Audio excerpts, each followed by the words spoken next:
অনেকদিন বাদে আজকে লাল লাল কাচের চুড়ি পরলাম, খুব ভালো লাগছে মনটা ফ্রেন্ডস। হ্যালো ফ্রেন্ডস, চলে আসলাম নতুন একটা ভিডিও নিয়ে। আমার নাম বিপাশা সাহা। ফ্রেন্ডস, আজকে দেখো মেলায় গেছিলাম অষ্টমী স্নানে। তো অ্যাকচুয়ালি এটা গতকালের ভিডিও, আমি আজকে পোস্ট করব। তো ফ্রেন্ডস, খুব ভালো লাগছে, কাচের চুড়ি পরছি, লাল লাল লাল টুকটুকে কাচের চুড়ি। তোমরা একটু দেখে জানিও যে আমার হাতে কেমন লাগছে। আমাকে তো মনে হচ্ছে যে নতুন বিয়ে হয়েছে, আমার হাতে লাল লাল, হাত ভর্তি করে লাল লাল কাচের চুড়ি পরেছি।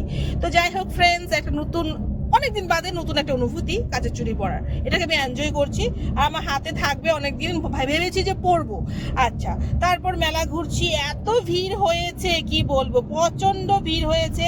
তো একটু নদীতে নেমে গেলাম, জলে ছিটা দিলাম।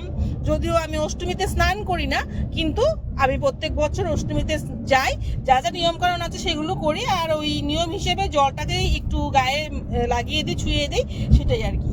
তো এটা তো নদীর ধারে, একটু এখানে ভিড় কম আছে। আর এন্ট্রেন্সে যে পরিমাণে ভিড়, ও মাই গড, কি বলবো। আমরা তো গেছিলাম মোটামুটি 4:30টার দিকে, তখন বিকেল 4:30 কিন্তু বলছি, তখন এতটা ভিড় কি বলবো। আর এখানে আমি কিন্তু 2 সেট আবার আমার ভাই বউ দীপার জন্য নিয়ে নিয়েছি চুড়ি, কারণ আমি নেব ওকে দেবো না, এটা তো হতে পারে না। আমরা মোটামুটি সেম জিনিসই কিনি, পরি, খুব ভালো লাগে এরকম ভাবে মিলেমিশে থাকতে। এই যে দেখো ফ্রেন্ডস, কি পরিমাণে ভিড় হয়েছে, আমি ভিডিওটা তোমাদের দেখাচ্ছি। আর এখানে সূর্য অস্ত যাচ্ছে, প্রচন্ড ভিড়। আমাদের মোটামুটি ঘোরাঘুরি শেষ হয়ে গেছে, এখন বাড়ির দিকে রওনা দিচ্ছি। সকলে ভালো থেকো ফ্রেন্ডস, বাই। তোমরা জানিও যে ভিডিওটা কেমন লাগছে।